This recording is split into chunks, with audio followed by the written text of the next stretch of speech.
अभी तक मैं इसमें रहने के लिए नहीं आया, भगवान कब करे ऐसा मौका मिल जाए, ऐसे बंगले में रहूँ, क्या क्या गाड़ी है, क्या इनकी पत्नी है, क्या पैसा है, सिर्फ इमेजिनेशन। जो पाप तुम करना नहीं चाहते हो, करने वाले नहीं हो, करने का मौका मिलने वाले नहीं हो, उसके लिए इमेजिनेशन क्यों? यही तो इमेजिनेशन के पाप से तंदुलिया मस मर के 7वीं नरक में चला जाता है। मारू चाले तो एक के माछला ने छोड़ू नहीं, बधाने मारी नाखू, काई करी नहीं सक्यो। उम्र सिर्फ 48 मिनिट्स किसकी? तंदुलिया मस की, ज्यादा से ज्यादा।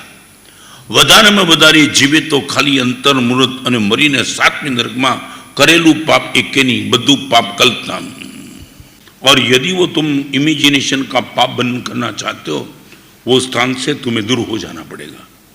टीवी की स्क्रीन के सामने बैठता हूँ और इमेजिनेशन होता है, आज से गुरुदेव वो जोखम नहीं, वो स्क्रीन बंद। एक बात तुम्हारे लख्યું तो लखी नाखजो, जगतનું જેટલું જાણો એટલું રૂવો, જુઓ એટલું મરો।